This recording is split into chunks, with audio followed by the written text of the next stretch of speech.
Okay, सो आज basically हम लोग को क्या पढ़ना है? आज हम लोग को पढ़ना है basically groups. What is groups? Groups होते क्या हैं इसको पहले समझेंगे, और टैली में हम ग्रुप्स क्यों पढ़ते हैं और ग्रुप्स की अंडरस्टैंडिंग क्यों ज़रूरी है। क्योंकि देखो, अगर हम लोग बात करें टैली की, तो जैसे मैं बार बार बोलता हूँ, बहुत से बच्चे कहते हैं मेरे को टैली नहीं समझ में आ रही, नहीं समझ में आ रही। उसका रीज़न एक ही है कि उन्हें ग्रुप्स नहीं समझ में आता है। और ग्रुप्स कहीं ना कहीं घूम फिर के किस पे आ जाता है? अकाउंटिंग के ऊपर। यानी कि ग्रुप्स की अंडरस्टैंडिंग उसी को होगी जिसका अकाउंट्स क्लियर होगा। और अगर अकाउंट नहीं क्लियर है तो सबसे पहले तो ग्रुप क्लियर कर लो, ठीक। क्योंकि ग्रुप पढ़ना क्यों ज़रूरी है? क्योंकि आप सभी को पता है दो तरह की अकाउंटिंग होती है।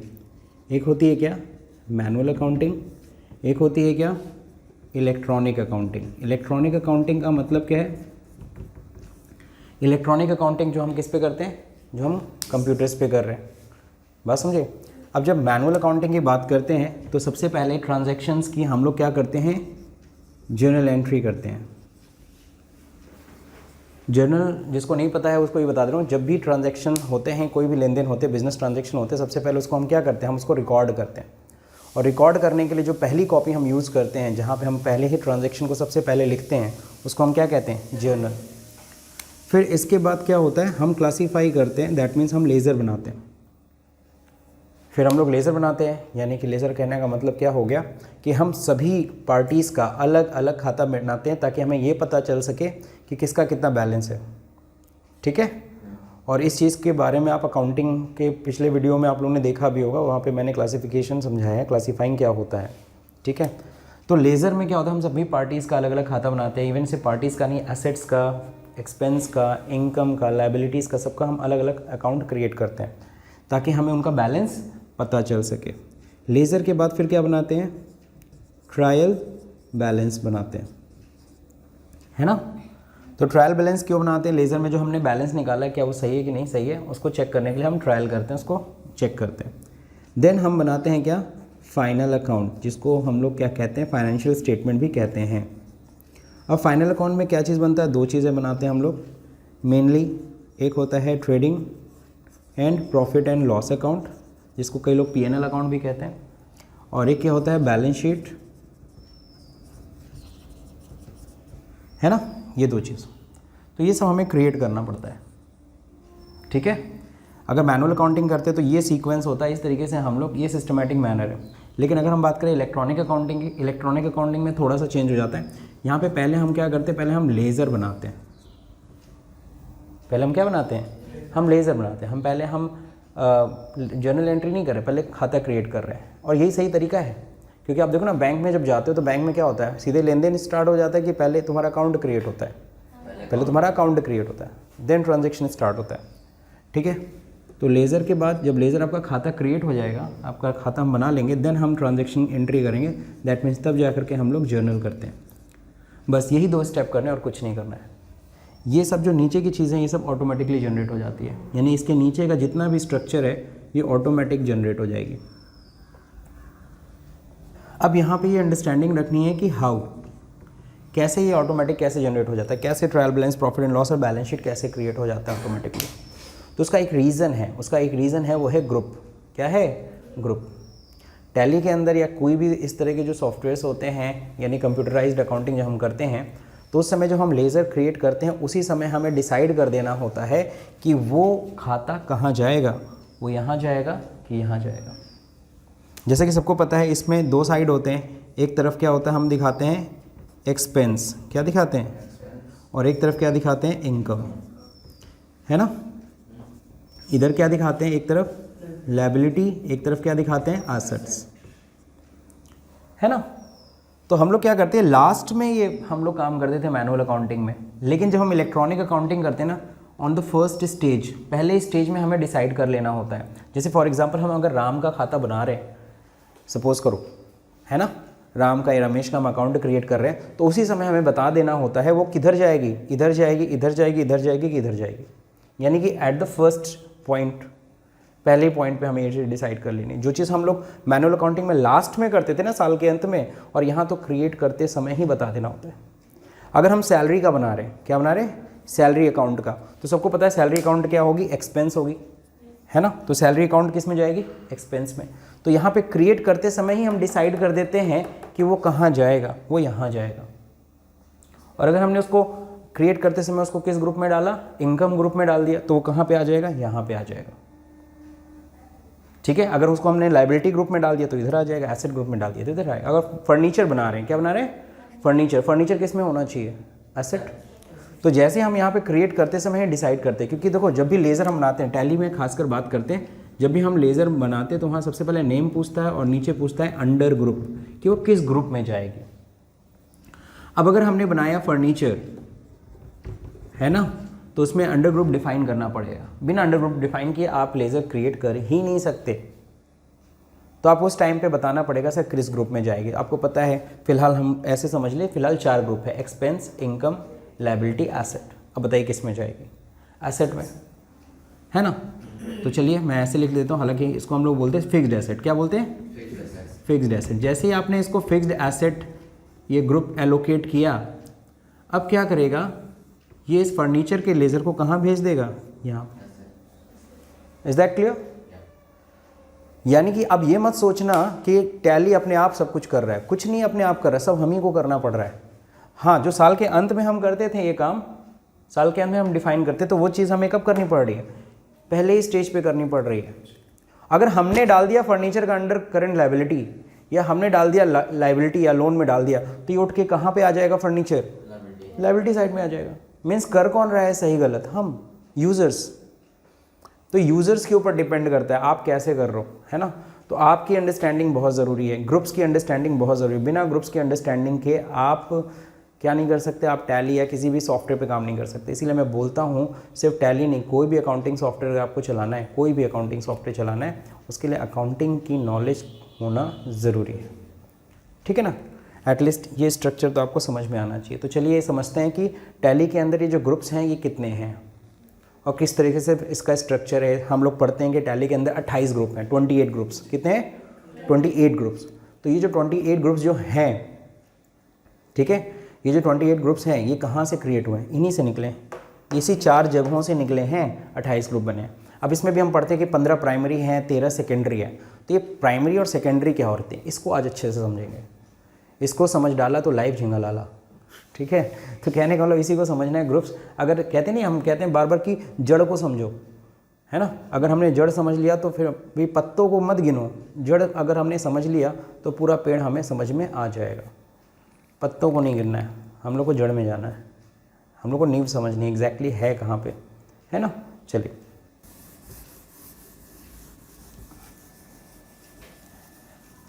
तो उस 28 ग्रुप्स की बात करेंगे हम लोग। सब लोगों को पता है साल के अंत में हम क्या बनाते हैं, फाइनल अकाउंट, है ना। अब फाइनल अकाउंट में क्या 2 चीज़ मेन होती है, trading and profit and loss account, और एक क्या होता है, बैलेंस शीट। तो चलिए आज इसी को क्लियर कर लेते हैं हम।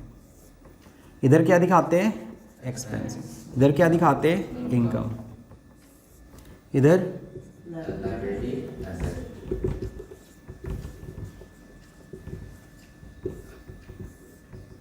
ठीक है ना, दिस वन। अगर हम लोग समझते हैं कि अकाउंट कितने तरह के होते हैं, तो हमने पढ़ा है personal account, real account, nominal account, ये पढ़ाया जाता है मैनुअल अकाउंटिंग में। बट एग्जैक्टली अकाउंट कितने तरह के होते हैं मैं आपको बता रहा हूँ, एक्सपेंस, इनकम, लायबिलिटी, एसेट, और एक और जोड़ लेना कैपिटल। क्यों कैपिटल बोलते हैं हम लोग, क्योंकि आपको पता है लायबिलिटी मतलब आउटसाइडर का हो गया और कैपिटल मतलब हमारा खुद का हो गया। हालांकि हम कैपिटल को लायबिलिटी साइड में दिखाते हैं, लेकिन वो खुद का पैसा होता है, ठीक। अब जो देखिए ये हो गया। अब सवाल उठता है ग्रुपिंग कितनी हुई, आपके सामने कितने ग्रुप्स दिख रहे हैं, अकाउंट के कितने ग्रुप्स दिख रहे हैं, 4 ग्रुप्स दिख रहे हैं। एग्जैक्टली ये 4 ग्रुप्स हैं, इन्हीं से बनाए गए हैं 28। 4 तरह के अकाउंट्स होते हैं, इन्हीं से 28 बनाए जाएंगे। चलिए देखते हैं कैसे।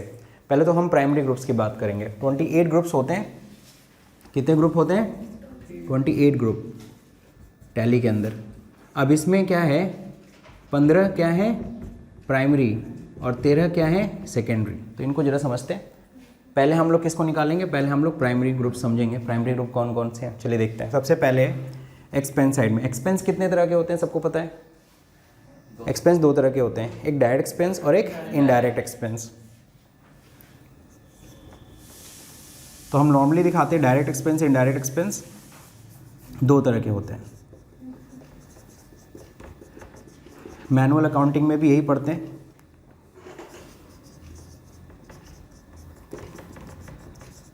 ठीक है, इनकम कितने तरह के होते हैं? कौन कौन सा? डायरेक्ट इनकम और इनडायरेक्ट इनकम। इन सब चीज़ों को मैंने बेसिक अकाउंटिंग का जो वीडियो था उसमें मैंने एक्सप्लेन किया था एक एक चीज़ को, लेकिन हल्का से मैं एक बार यहाँ पे भी बता दे रहा हूँ आपको। डायरेक्ट एक्सपेंस ऐसे एक्सपेंसेस को कहा जाता है, जैसे मैंने बोला था रॉ मटेरियल खरीदने से लेकर मैन्युफैक्चरिंग करने तक का खर्चा, या फिर कह लो खर्चे, परचेज से रिलेटेड जितने खर्चे होते हैं उनको हम डायरेक्ट एक्सपेंस कहते हैं। इनडायरेक्ट एक्सपेंसेस प्रोडक्शन हो गया, आफ्टर प्रोडक्शन जितना हम सेल से रिलेटेड जितने खर्चे होते हैं उनको हम क्या बोलते हैं? Indirect expenses. What is direct income? जो मेन बिजनेस एक्टिविटी है मेरी, जिस मेन बिजनेस एक्टिविटी से हम जो इनकम कमा रहे हैं वो हमारे लिए क्या है? Direct income. Other than main business activity है तो इनडायरेक्ट इनकम। अगर मैं सपोज करो ग्रोसरी बेच रहा हूँ तो ग्रोसरी शॉप से जो इनकम आ रही है वो मेरे लिए क्या है? Direct income. लेकिन मान लो पैसा बैंक में जमा हुआ, इंटरेस्ट मिल गया, वो क्या है मेरे लिए? Indirect income. Is that clear? तो ये सबको क्लियर है। ये चार तरह के ही होते हैं, एक्सपेंसेस दो हैं, इनकम दो है। ये ग्रुप्स तो ऑलरेडी टैली के अंदर है, लेकिन टैली ने क्या किया है, दो ग्रुप्स और आपको बना के दिए हैं इसमें। जरा देखिए कौन सा? परचेज और इनकम साइड में एक बना के रखा है सेल्स। सर ये क्यों बनाया है? परचेज तो होता ही है ना डायरेक्ट एक्सपेंस, और सेल्स तो होता ही इनडायरेक्ट इनकम, तो फिर ये अलग से क्यों बनाया हुआ है? इसको अलग से इसलिए बनाया ताकि आप परचेज का जब लेज़र बनाइए, जब कभी परचेज का लेज़र क्रिएट करिए तो आप सीधे सीधे उसको किस में डाल दीजिए? परचेज में। और अगर सेल्स का बनाइए तो सीधे किस में डाल दीजिए? सेल्स में डाल दीजिए। सवाल उठता है सर मान लीजिए मैं सेल्स का लेज़र बना रहा हूँ, सेल का अकाउंट क्रिएट कर रहा हूँ, तो सेल्स को मैं डायरेक्ट इनकम डाल दूँ तो कोई गलती है?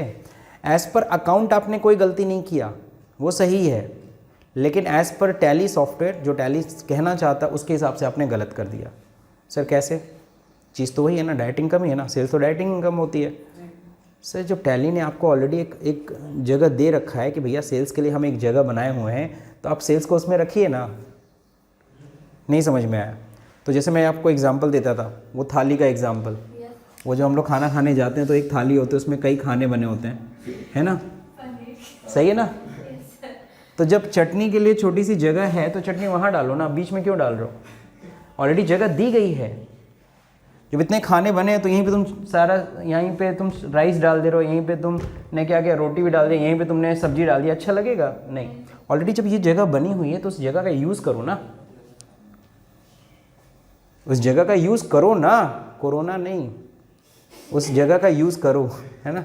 तो चलिए देखते हैं यहाँ पे। तो ये समझ में आ गया।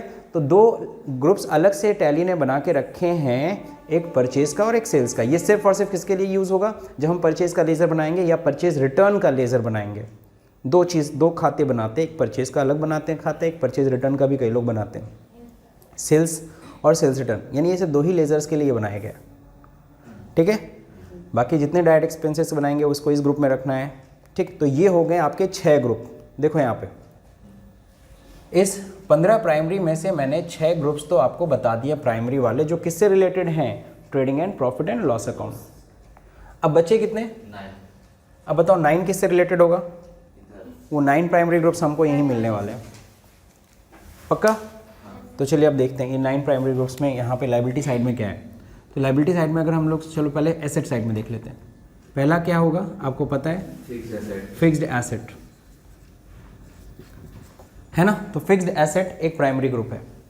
ठीक है, तो फिक्स्ड एसेट सब लोगों को पता है। ऐसी एसेट जिससे हम कई साल तक प्रॉफिट कमाएं, ऐसी एसेट्स को क्या कहते हैं हम लोग? Fixed assets. ठीक है, लैंड, बिल्डिंग, फर्नीचर, गुड, बहुत अच्छा। और बताइए अब इसके बाद क्या होता है? फिक्स्ड एसेट्स के बाद फिर होता है इन्वेस्टमेंट। कंपनी अपना पैसा इन्वेस्ट भी करती है। जैसे आपने सभी लोगों ने पढ़ा है कि हम सभी लोग जब इनकम कमाते हैं तो सारा पैसा इनकम कमा के फिर सारा पैसा खा नहीं जाते हैं, है ना? हम उसमें से कुछ पैसा रिजर्व करते हैं, क्योंकि हम भविष्य में क्या होगा हमें नहीं पता है ना? हाँ, फ्यूचर में क्या हो, हाँ सही है, फ्यूचर अनसर्टेनिटी के लिए। उसी तरीके से बिज़नेस के लिए तो और ख़तरनाक है। तो बिज़नेस के लिए तो बहुत ज़रूरी है कि वो रिजर्व्स करे। तो बिज़नेस भी, जो बिज़नेसमैन भी जो होता है, और अगर उसको कंपनीज जो होती हैं उनको जो प्रॉफिट होती है वो पूरी प्रॉफिट नहीं खाती हैं, उस प्रॉफिट में कुछ हिस्सा क्या करती हैं? रिजर्व करती हैं। ठीक है, और कई जगह तो लॉ है, कंपनी एक्ट में तो लॉ है कि एटलीस्ट 10% रिजर्व करना ही करना है, कंपलसरी है, ठीक है ना। तो अब जब वो रिजर्व करते तो रिजर्व का पैसा क्या करेंगे, रखे रहेंगे, उससे कुछ होगा, तिजोरी में रखे रहेंगे, नहीं, उसको इन्वेस्ट कर देते हैं। तो कंपनी अपना पैसा, इस तरह के जो पैसे होते हैं रिजर्व्स के पैसे, वो क्या करके रखती है, इन्वेस्ट, बैंक में एफडी कर दिया, that is investment. Mutual fund में पैसा लगा दिया, आजकल प्रचार आता है ना म्यूचुअल फंड, सही है, तो वहाँ इन्वेस्ट कर दिया। शेयर में पैसा लगा दिया दूसरी कंपनी के, अपनी कंपनी के नहीं, दूसरी कंपनी के शेयर्स में पैसा लगा दिया। और इस तरीके से डिफरेंट इन्वेस्टमेंट के मोड है। गोल्ड बॉन्ड में लगा दो, बॉन्ड डिवेंचर सुना होगा आपने, उन सब जगहों पे पैसा हम इन्वेस्ट कर सकते हैं, ठीक। तो इन्वेस्टमेंट भी क्या होती है, एसेट होती है, क्लियर। अब इन्वेस्टमेंट के बाद फिर क्या है, फिर हम लोग बात करेंगे करेंट एसेट्स। क्या हो गया, करेंट एसेट भी एक ग्रुप होती है, ठीक है। अब थोड़ा सा मैं दूरी पे लिख रहा हूँ। फिर एक होता है मिसलेनियस एक्सपेंडिचर्स, ब्रैकेट में एसेट्स। करंट एसेट क्लियर है, ऐसी एसेट जिसे हम फ़ायदा विद इन अ ईयर कमा लें, उसको हम लोग क्या कहते हैं, करंट एसेट। जैसे हमारी स्टॉक है, हमारा कैश है, हमारा बैंक में जो पैसा पड़ा है, करंट एसेट उसे भी कहते हैं जिसको जल्द से जल्द हम कैश में कन्वर्ट कर लें, तो वो सब किस में आएगा, वो सब करंट एसेट में आएगा, ठीक है। फिर एक मिसलेनियस एक्सपेंडिचर होता है, जिसने भी पढ़ा था मेरा topic capital expenditure, revenue expenditure, उसमें एक था डेफर्ड रेवेन्यू एक्सपेंडिचर। तो डेफर्ड रेवेन्यू एक्सपेंडिचर एग्जैक्टली किस में आता है, मिसलेनियस, वही मिसलेनियस है। हाँ, जैसे हमने 5 साल का खर्चा सपोज एडवर्टीजमेंट का किया, इसी साल कर दिया, एडवर्टीजमेंट तो रेवेन्यू नेचर का है, लेकिन अगर 5 साल का खर्चा अगर हमने इसी साल कर दिया तो हम इस साल कितना दिखाएंगे, सिर्फ 1 ही लाख दिखाएंगे ना। 5 साल का खर्चा सपोज 5 लाख मैंने किया, उसको 5 से पहले भाग दो, तो इस साल का खर्चा कितना है, 1 लाख। मैचिंग कंसेप्ट क्या कहता है, जिस साल का खर्चा है उसी साल दिखाना है। हम आज मतलब इस साल हम 5 साल के खर्चे नहीं दिखा सकते, वरना सही प्रॉफिट निकलेगी क्या, नहीं।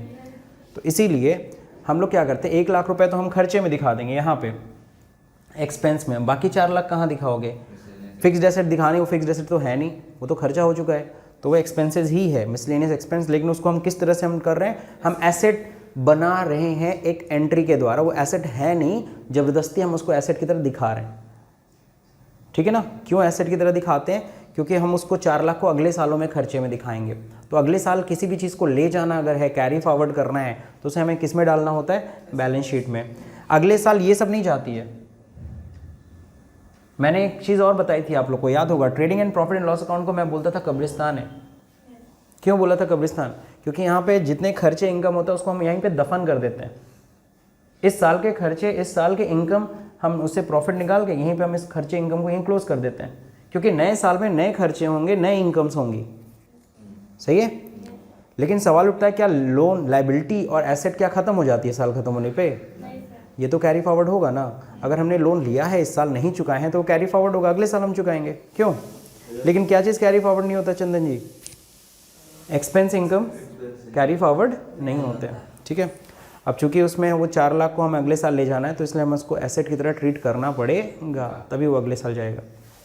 चलिए, तो ये 4 यहाँ पे एसेट साइड में आपको दिखा दिया। अब लायबिलिटी साइड में सबसे पहला एक ग्रुप होता है ब्रांच एंड डिवीज़न। ये टैली ने अलग से बनाया हुआ है, इसको अभी हम समझेंगे।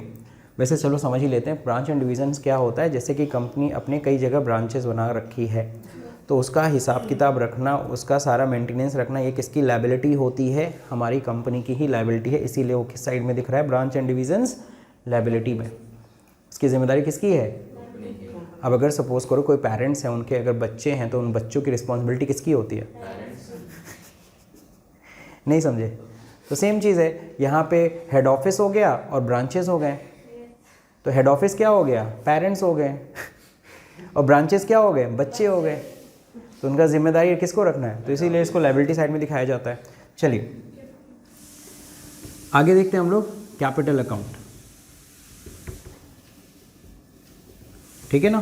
तो कैपिटल सबको पता है, capital is a liability. Capital को किधर हम दिखाते हैं, लायबिलिटी साइड में, ठीक है। नेक्स्ट कैपिटल के बाद फिर क्या होता है, फिर लोन होता है।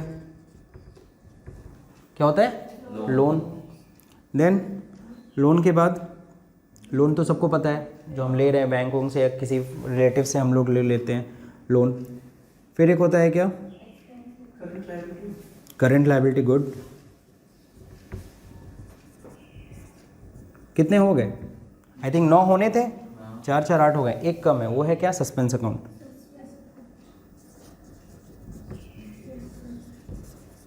सस्पेंस को इधर लायबिलिटी साइड में रखा गया, हालांकि सस्पेंस का कोई जगह नहीं होता, वो लायबिलिटी एसेट कहीं भी खड़ा हो सकता है ना, सस्पेंस कहीं भी खड़ी हो सकती है, लेकिन फिलहाल टैली को डिसाइड करना था, कहीं तो रखना पड़ेगा ना, तो उसने फिलहाल किधर रख दिया? लायबिलिटी में। ठीक है, तो चलिए देखते हैं, अब इसको समझते हैं, इसमें क्या क्या चीज़ें हमें समझ में आ रही है। मेरे ख्याल से फिक्स्ड एसेट समझ में आ रहा है, मेरे हिसाब से इन्वेस्टमेंट भी समझ में आ रहा है, करंट एसेट, ऐसी एसेट जिससे हम जल्द से जल्द प्रॉफिट कमा लें, मिसलेनियस एक्सपेंस भी समझ में आ गया, डेफर्ड रेवेन्यू एक्सपेंडिचर को ही हम लोग क्या कहते हैं? Miscellaneous expense. Now branch and division, हमारे ब्रांच का जब लेजर बनेगा, और ये खासकर तब की बात हो रही है जब डिसेंट्रलाइज मैनर में काम होता है। डिसेंट्रलाइज और सेंट्रलाइज मैनर क्या होता है? सेंट्रलाइज मतलब जब हेड ऑफिस से सारे ब्रांचेस कनेक्टेड हैं तो उसको हम सेंट्रलाइज सिस्टम कहते हैं। आपने बैंकों में सुना होगा CBS, कोर बैंकिंग सॉल्यूशन, खाता गोरखपुर में खुलता है, हेड ऑफिस मुंबई है, हम खाता खोल रहे हैं गोरखपुर में यूनियन बैंक में, लेकिन head office union bank Mumbai में, आपका खाते का सारा डिटेल पहुंच रहा है। कुछ भी यहाँ करते हैं, सारी एंट्री एग्जैक्टली हेड ऑफिस के PC में हो रही है। This is called centralize manner, और सेंट्रलाइज मैनर में फिर इन सब चीज़ों का कोई इतना महत्व नहीं है। लेकिन जहाँ डिसेंट्रलाइज मैनर में काम होता है, किस मैनर में? जब कनेक्टेड नहीं है आपस में, इधर से वहाँ हिसाब भेजा जाता है, वहाँ से यहाँ हिसाब मतलब लिया जाता है, तो उस केस में क्या होता है? उस केस में हमें सारे ब्रांचेस का अलग अलग खाता बनाना पड़ेगा। और अगर सेंट्रलाइज है, मतलब सारा हिसाब कहाँ हो रहा है? सीधे हेड ऑफिस के ही अकाउंट में हो रहा है, बस ब्रांच अलग है, यहाँ बैठ के लोग अकाउंटिंग कर रहे हैं, लेकिन अकाउंटिंग कहाँ हो रही है? सब हेड ऑफिस के PC में हो रही है। तो वो रिपोर्ट मांगेगी क्या तुमसे? ऑलरेडी सारा रिपोर्ट दिख रहा है उसको। Is that clear? तो ये चीज़ होती है, बिल्कुल सही। अब अगला पॉइंट जरा देखिए हम लोग, branch and division. Capital account क्या होता है? कैपिटल अकाउंट सब लोग को पता है, जो बिजनेसमैन अपने जेब से पैसा लगाता है उसको कैपिटल कहते हैं, है ना। तो ओनर जितना ही पैसा लगाएगा उसको कैपिटल। नाउ नेक्स्ट, लोन, जो आउटसाइडर से ले रहे हैं, बिजनेसमैन से ले रहे हैं तो वो कैपिटल हो गया, बिजनेसमैन लगा रहा है, ओनर खुद पैसा लगाता है बिजनेस में तो उसको कैपिटल कहते हैं, लेकिन आउटसाइडर से लेते हैं तो लोन कहते हैं।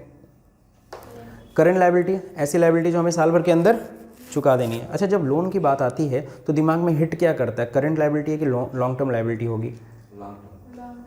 नॉर्मली लोन हम लोग जब भी लेते हैं तो हम ये सोच के, जब भी लोन शब्द आता है तुरंत हो जाता है लॉन्ग टर्म, दिमाग में आता है, हालांकि शॉर्ट टर्म लोन भी होते हैं, ठीक है। हाँ, करंट लायबिलिटी भी होती, मतलब ऐसे लोन भी होते हैं जो साल भर के अंदर चुकाए जाते हैं, ठीक है, वो भी हम लोग देखेंगे। फिर नेक्स्ट करंट लायबिलिटी तो हो गया। अब सस्पेंस क्या होता है सर? सस्पेंस अकाउंट कब खुलता है, किसी को पता है? जब समझ नहीं आता कोई चीज़, हाँ उसमें डाल देते हैं, बिल्कुल।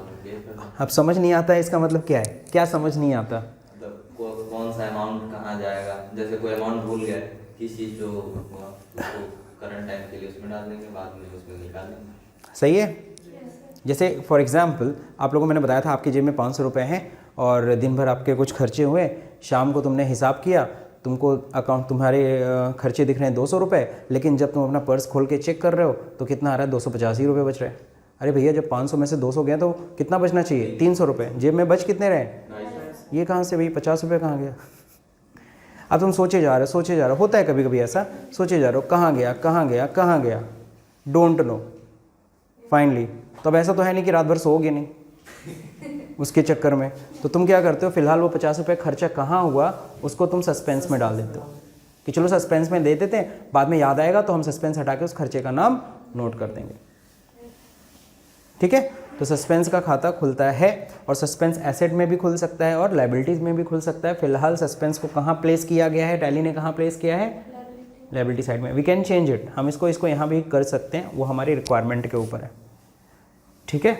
चलिए अब जरा देखिएगा यहाँ पे, तो ये हो गए सारे ग्रुप्स। तो आई थिंक 9 ग्रुप्स आपको कहाँ मिले? ये बैलेंस शीट में, और 6 ग्रुप्स कहाँ मिले? ये प्रॉफिट एंड लॉस में, PL में। समझ गए कि नहीं समझ गए? तो PL से रिलेटेड करीबन 6 मेन ग्रुप होते हैं और प्राइमरी ग्रुप भी आपको मैंने बांट दिया। तो जो प्राइमरी में भी मैं बंटवारा कर रहा हूँ, प्राइमरी 15 हैं, लेकिन उस पर भी मैंने 9-6 कर दिया। 9 groups related to balance sheet, 6 groups related to profit and loss account.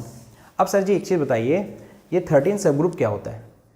जब ग्रुप के अंदर भी क्लासिफिकेशन, अभी जरा देखना, तुमको याद है मैंने बताया था अकाउंट कितने तरह के होते हैं, 4 फिलहाल यहाँ पे दिख रहे हैं जो एक्सपेंस, इनकम, लायबिलिटी, एसेट, है ना। फिर मैंने कहा देखो एक्सपेंस को भी क्लासीफाई किया गया है, एक्सपेंस को भी बांट दिया गया 3 में, यहाँ पे भी 3, यहाँ पे लायबिलिटी देखो 5, यहाँ पे एसेट कितने 4। आखिर में इसी को तो क्लासीफाई किया जा रहा है, ठीक है। जो इसके सीधे नीचे आ रहे हैं उसको हम प्राइमरी कह रहे हैं, प्राइमरी ग्रुप्स हो गए, है ना। और इनके अंदर भी अगर कुछ क्लासिफिकेशन होंगे तो उसको हम क्या कहेंगे, सेकेंडरी ग्रुप। तो चलिए सब ग्रुप या सेकेंडरी ग्रुप कहते हैं। यहाँ कोई सब ग्रुप नहीं होता सर एक्सपेंस इनकम में, यानी कि पीएल अकाउंट में कोई सब ग्रुप नहीं है। सब ग्रुप कहाँ मिलेंगे, सिर्फ और सिर्फ बैलेंस शीट में। चलिए देखते हैं, सबसे पहले कैपिटल में देख लेते हैं। कैपिटल में एक सब ग्रुप होता है reserve and surplus, reserve and surplus. Tally में इसका एक और नाम है, वो नाम है रिटेन्ड अर्निंग। रिटेन मतलब रोकना, तो जो पैसा हम रोक के रख लेते हैं उसको हम रिजर्व्स कहते हैं, है ना। तो आप रिजर्व एंड सरप्लस भी बोलो, उसका दूसरा नाम जो आपको मैं बता रहा हूँ रिटेन्ड अर्निंग, वो भी है। सही है कि नहीं सही है। तो रिजर्व, अच्छा एक चीज़ बताओ, रिजर्व भी किसका हिस्सा होता है, वो हमारे कैपिटल है। कैपिटल किसका होता है, ओनर का।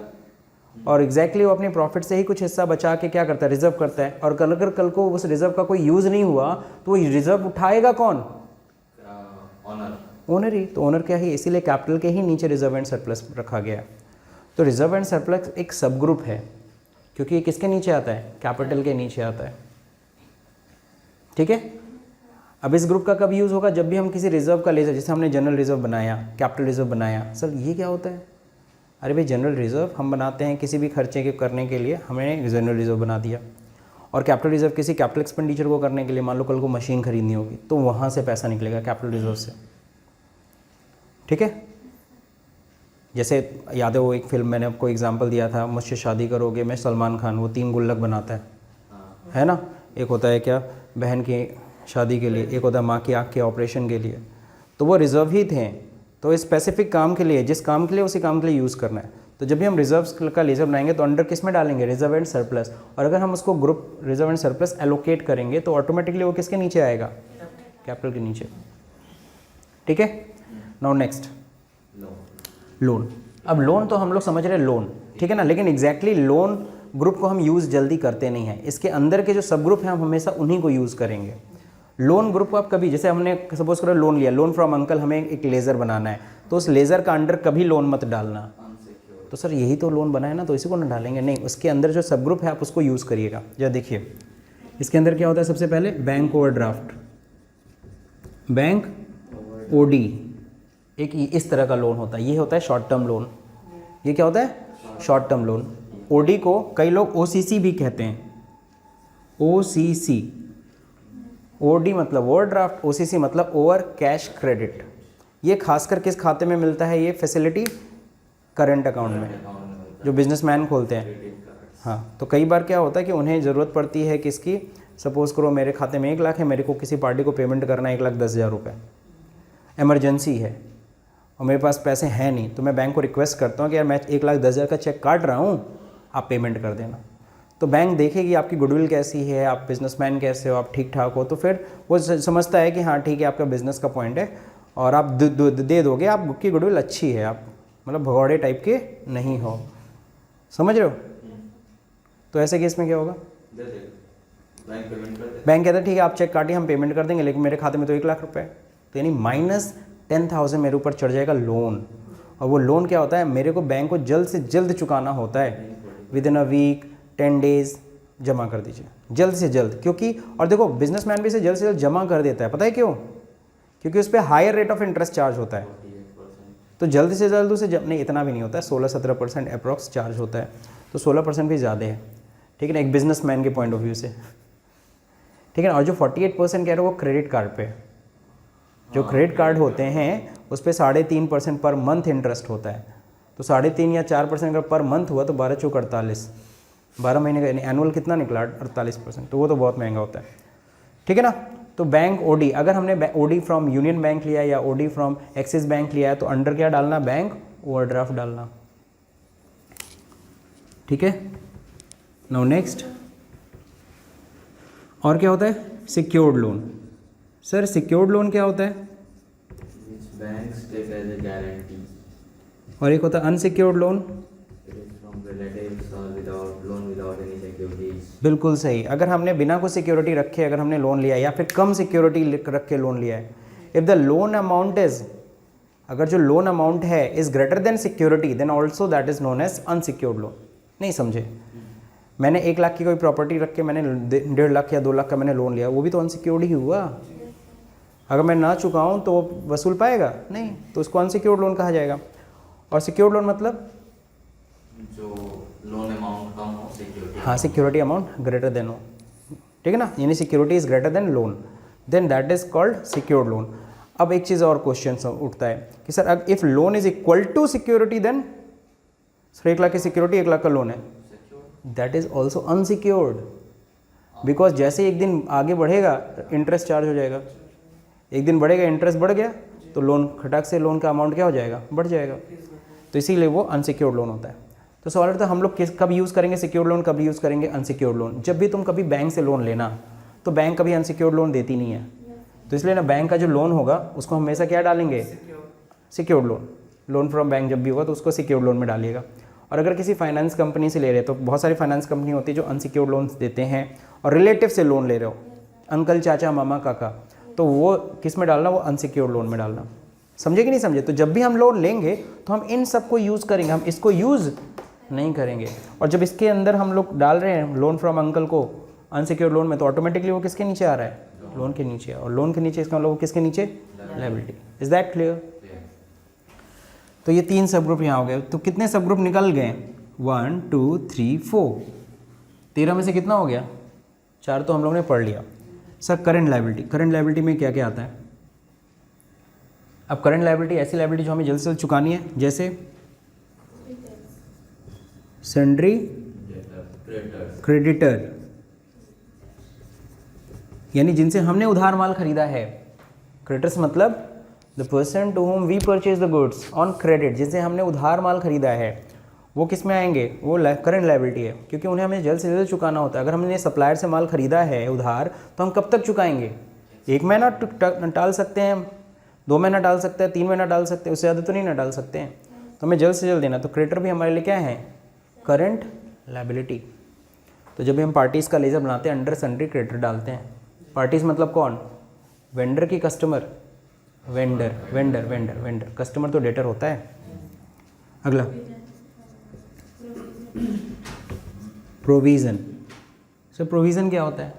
सर प्रोविज़न रिजर्व कई लोग एक जैसा बताते हैं, है ना, तो डिफरेंस हम लोग को समझना चाहिए। प्रोविज़न मतलब होता है जो शॉर्ट टर्म फ्यूचर एक्सपेंडिचर्स के लिए बनाते हैं हम लोग, और रिजर्व्स लॉन्ग टर्म भी हो सकता है, शॉर्ट टर्म भी हो सकता है, उसका कोई वो नेचर नहीं है। अब हम बात करेंगे प्रोविज़न की। प्रोविज़न एग्जैक्टली आपको प्रॉफिट हो या लॉस हो, यू हैव टू क्रिएट, आपको बनाना पड़ेगा। लेकिन रिजर्व्स एंड सरप्लस, रिजर्व्स की बात करें, रिजर्व तभी हम बनाते हैं जब हमारी बिजनेस में प्रॉफिट होती है। हम लॉस के केस में रिजर्व्स नहीं कर सकते हैं, जब पैसा आएगा तभी ना बनाओगे। सही कि नहीं सही है? अब प्रोविज़न सर कैसे, लॉस में कैसे बनाते हैं? जैसे फॉर एग्जांपल मैंने आपको बताया प्रोविज़न हर चीज़ के लिए बनाते हैं।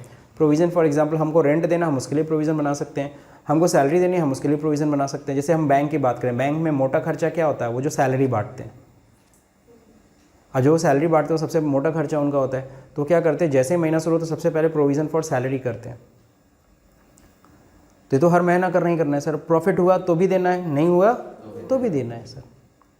और अगर इसको और अच्छे से समझना चाहते हो तो तुम्हारे घर में जब पापा जी मम्मी को पैसा देते हैं कि भैया घर खर्च का ये पैसा है, तुरंत मम्मी एलोकेट कर लेती है कि हाँ ठीक है, राशन का इतना, ग्रोसरी का इतना, बच्चे का बर्थडे है तो आज इस महीने इतना खर्चा उसके लिए भी करना है, कपड़ा वपड़ा उसका आएगा ना, केक भी आएगा, है ना, हाँ कोल्ड मतलब ठंडी में कोल्ड ड्रिंक। चलिए आगे देखते हैं। प्रोविज़न, प्रोविज़न के अलावा चलिए देखिए और क्या है, तो ये सब प्रोविज़न्स में गया। तो जब भी प्रोविज़न्स का लेजर बनाएगा अंडर प्रोविज़न डालिएगा, ठीक। अगला ड्यूटीज़ एंड टैक्सेस।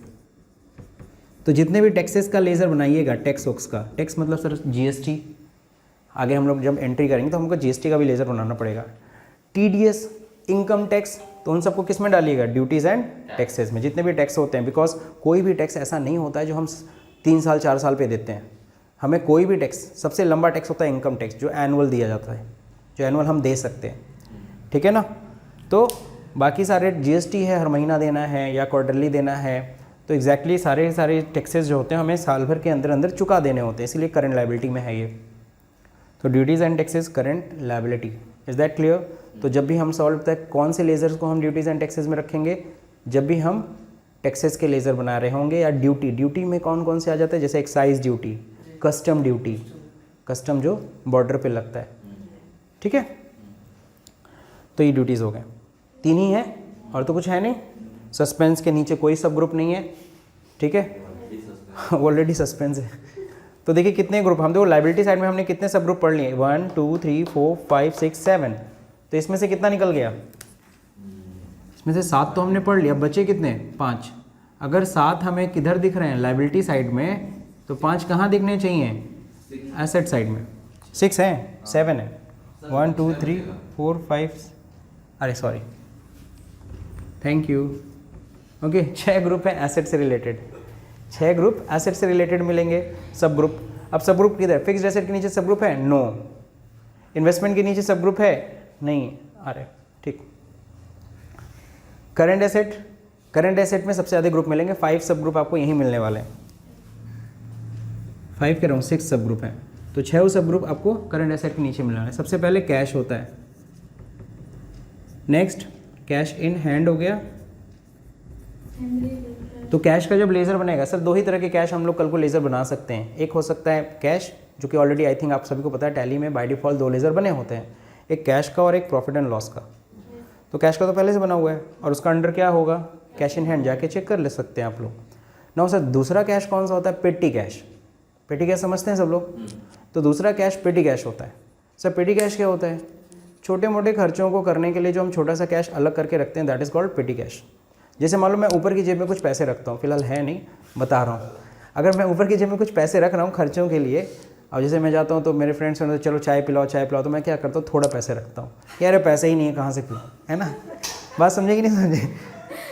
मेन पैसा नहीं दिखाता हूँ, मेन पैसा अंदर कहीं पॉकेट में छिपा के रखता हूँ। बात समझे? तो वो क्या हो गया, वो मेन कैश हो गया, और जो हो गया ना, जो ऊपर जो छोटे मोटे खर्चों के लिए रखा है उसको पेटी कैश। तो कंपनियां भी ऐसा करती हैं। अब कंपनियां सपोज करो, कंपनियों का पैसा सपोज करो तिजोरी में रख रहे हैं, सेफ में रख रहे हैं। अब अगर सेफ में रख रहे हैं, आप जरा समझिएगा, अब अगर सपोज करो स्वीपर आया, उसको 30 रुपये दे रहे हैं, अब तिजोरी खोलेगा बंदा कैशियर, फिर उसमें से 30 रुपये निकालेगा। चाय आया मान लो 50 रुपये की, अब फिर उसके लिए तिजोरी खोले तो अच्छा लगेगा? नहीं लगेगा। तो सर सिस्टम क्या है, सर हम कैशियर को 500 रुपये निकाल के देते कि छोटे मोटे खर्चों के लिए ये 500 रुपये से तुम मैनेज करना, और जब 500 रुपये खर्च हो जाए सब खर्चे रिकॉर्ड कर लेना, दिखाना मुझे, फिर से हम 500 रुपये बाद में और दे देंगे, ठीक है ना। ऐसा आप लोग के पेरेंट्स आपके साथ करते थे, याद होगा, है ना, ऐसे ही करते थे ना। हिसाब दो कहाँ खर्च हुआ, हालांकि पॉकेट मनी पे नहीं मांगते थे, पूछते थे, लेकिन ऐसे देते तो पूछते थे। अच्छा, अब चलिए कैश इन हैंड के बाद फिर क्या होता है, बैंक अकाउंट। यानी कि कैश इन हैंड इस ग्रुप को कब हम यूज़ करेंगे, जब हम पेटी कैश बनाएंगे, क्योंकि कैश तो पहले से बना होता है। तो पेटी कैश कल को अगर बनाना पड़ेगा तो अंडर क्या डालना, कैश इन हैंड। और सर बैंक, जब भी हम बैंक का, सर बैंक अकाउंट का मतलब होता है कंपनी का जहाँ पे करंट अकाउंट है। नॉर्मली जब कंपनी की अकाउंटिंग होती है तो कंपनी सारा अपना जो हिसाब, जो अपना बैंक है ना, जिसमें वो करंट अकाउंट है, जिसमें सारे ट्रांजेक्शन हो रहे हैं, वो कहाँ रखेगा, बैंक अकाउंट में। तो जैसे कि हमारी कंपनी का मान लीजिए खाता एक्सिस बैंक में, तो एक्सिस बैंक करंट अकाउंट का अंडर क्या रखना, बैंक अकाउंट, क्योंकि उसी में कंपनी का सारा पैसा रहता है। फिर क्या है, डिपॉजिट। डिपॉजिट का यहाँ पे मतलब किससे है, सिक्योरिटी डिपॉजिट। अगर हमें कहीं दुकान लेना है तो वहाँ सिक्योरिटी देनी पड़ती है, पगड़ी जिसको हम लोग बोलते हैं, तो सिक्योरिटी देनी पड़ती है। अगर हम टेलीफोन कनेक्शन ले रहे हैं पोस्ट पेड का, तो उसके लिए भी सिक्योरिटी देनी पड़ती है, सिक्योरिटी डिपॉजिट। जितने भी तरह के सिक्योरिटी डिपॉजिट्स हैं उसको अंडर किस में डालना, डिपॉजिट्स में, ठीक है ना। अगला क्या है, सन्ड्री डेटर। देखो यहाँ पे जो सप्लायर थे वो तो किस में आ गए, क्रेडिटर में, लेकिन जो कस्टमर हैं वो किस में आएंगे, वो डेटर हो गए। कस्टमर जो हमसे उधार माल ले जा रहे हैं, उन पार्टीज़ का खाता बनाना पड़ेगा ना, कस्टमर्स का। तो जो कस्टमर का अकाउंट बनाओगे तो अंडर किस में डालना, डेटर, ठीक है। Last stock in hand. Stock का लेज़र बनाना पड़ेगा, ओपनिंग स्टॉक का आपको अकाउंट क्रिएट करना पड़ेगा। क्लोजिंग स्टॉक का लेज़र कभी मत क्रिएट करना सर जी, क्लोजिंग स्टॉक अपने आप आ जाएगा। हम परचेज दिखाएंगे, हम देखो ओपनिंग स्टॉक का हमें लेज़र बनाना पड़ेगा कि साल के शुरुआत में मेरे पास कितना स्टॉक है, तो उसको अंडर किस में डालेंगे, stock in hand. Opening stock आपका आ गया, फिर परचेज किया और फिर सेल किया, माइनस बचेगा जो अपने आप क्लोजिंग स्टॉक में आएगा, बैलेंस होके। तो क्लोजिंग स्टॉक का लेज़र हम नहीं बनाते, हमको कल को ज़रूरत पड़ेगी तो हम ओपनिंग स्टॉक का ही लेज़र बनाते हैं। और ओपनिंग स्टॉक जब भी बनाएंगे तो अंडर क्या डालेंगे, stock in hand, that's it. तो ये हो गया टोटल सब ग्रुप। देखो ये 6 सब ग्रुप इसी में है। सबसे ज़्यादा सब ग्रुप कहाँ क्लासीफाई दिख रहा है, करंट एसेट में। इन्हीं का ख्याल रखना है। एक छूट रहा है, लोन एंड एडवांस, इसी के नीचे करंट एसेट में ही है, सॉरी तो जगह नहीं है तो हम नीचे लिख देते हैं लोन एंड एडवांस। अगर हम एडवांस किसी को दे रहे हैं, advance salary, advance rent, miscellaneous expenditures bracket में एसेट्स, सॉरी, तो ये 6 सब ग्रुप हो गए कंप्लीट। तो अगर हम एडवांस सैलरी बांट रहे हैं किसी को, कई बार कंपनी भी अपने एम्प्लॉय को लोन दे देती है कभी ज़रूरत पड़ती है तो। और सबसे अच्छा एग्जांपल तो बैंक है। बैंक क्या सबको लोन देती है, अपने एम्प्लॉयज़ को नहीं लोन देती होगी। तो अपने एम्प्लॉय को अगर लोन दे रहे तो उसके लिए भी, जो भी लोन बांटती है उसके लिए क्या होती है, एसेट ही तो है। एडवांस सैलरी दे रहे हैं, एडवांस रेंट दे रहा है तो वो भी एसेट ही है। कब तक, महीना पूरा होते ही वो खर्च हो जाएगा, लेकिन महीने से पहले अगर हम दे रहे हैं तो वो हमारे लिए क्या है, करंट एसेट है। So that's it, this is the total group. आपने पढ़ लिया 15 प्राइमरी, सेकेंडरी। प्राइमरी क्या होता है ये भी समझ में आ गया, जो सीधे लायबिलिटी, एसेट और इन चारों के नीचे आ रहे हैं उनको प्राइमरी ग्रुप कहते हैं। अब उनके अंदर भी क्लासिफिकेशन किया गया तो that is called secondary group या फिर सब ग्रुप। तो मेरे ख्याल से ये हेल्प करेगा आपको टैली को समझने में, टैली को चलाने में बहुत हेल्प करेगा। तो हम लोग का सेकंड असाइनमेंट है, सेकंड असाइनमेंट अब हमको करना है इसी को फॉलो करके। सो टुडेज़ क्लास इज़ ओवर।